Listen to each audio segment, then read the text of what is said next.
પ્રકારની જમીન છું. સુખી અને અર્ધસુખી આબોહવાવાળી પરિસ્થિતિમાં જોવા મળું છું. હું રેતાળ અને ઓછી ફળદ્રુપ છું. મારામાં દ્રવ્ય ક્ષારોનું પ્રમાણ વધારે હોય છે. સિંચાઈની સુવિધાથી મારા પર બાજરી અને જુવારના પાક લેવાય છે. હું રાજસ્થાન, ગુજરાત, હરિયાણા અને દક્ષિણ પંજાબમાં જોવા મળું છું.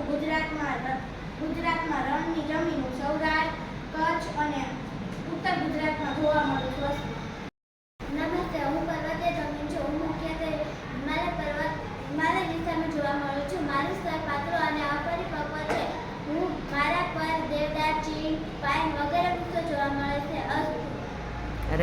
નમસ્તે, હું કાપની જમીન છું. મારું નિર્માણ નદીઓના કાપને લીધે થાય છે. હું ચીકણી અને ઘેરા રંગની છું. હું ભારતના મોટા ભાગના વિસ્તારોમાં જોવા મળું છું. હું ગુજરાતમાં તો 50%થી વધુ વિસ્તારોમાં જોવા મળું છું. મારા ઉપર ડાંગર, તેલેબિલિયા વગેરે પાકો લેવાય છે. નમસ્તે, હું રણ પ્રકારની જમીન છું. હું સુખી અને અર્ધસુખી પરિસ્થિતિમાં જોવા મળું છું. હું ઓછી પ્રતિક્રિયા છું. મારા દ્રવ્ય ક્ષારો વધારે હોય છે. સિંચાઈની સુવિધાથી મારા પર બાજરી અને જુવારનો પાક લેવાય છે. હું રાજસ્થાન, ગુજરાત, હરિયાણા અને દક્ષિણ પંજાબમાં જોવા મળું છું. ગુજરાત. નમસ્તે, હું છું ભારત જમીન. મારી ભેજ શક્તિ સંગ્રહણ ઘણી વધારે છે. જ્યારે ભેજ સુકાઈ જાય ત્યારે મારી પર પિયાડો કે ફાટો પડી જાય છે. હું કપાસના પાક માટે ખૂબ જ અનુકૂળ છું. મારું બીજું નામ રેગુ નામથી પણ પ્રખ્યાત છું. મારા પર લેવાતા ઉગતા પાકો કપાસ, અળસી, સરસવ, મગફળી વગેરે અડદ જેવા પાકો લેવાય છે.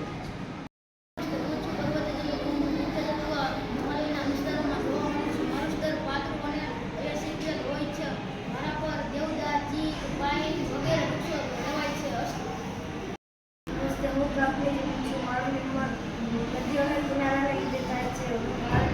ભારતમાં અને મોટા વિસ્તારોમાં જોવા મળે છે. ગુજરાતમાં તો 50%થી.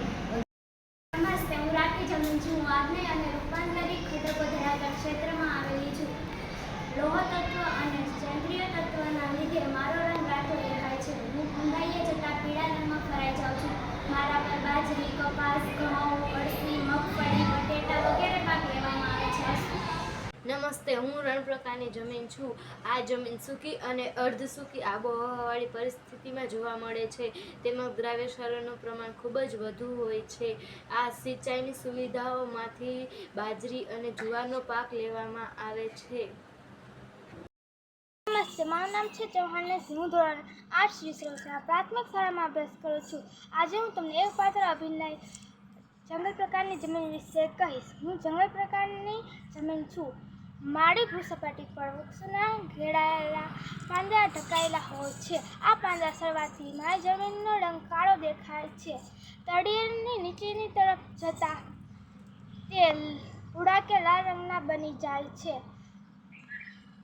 માળામાં ચા, કોફી, તેજાના વગેરે ઉપરાંત ડાંગર, મકાઈ, જવ, ઘઉં વગેરે પાકો લેવાય છે. અસ્તુ.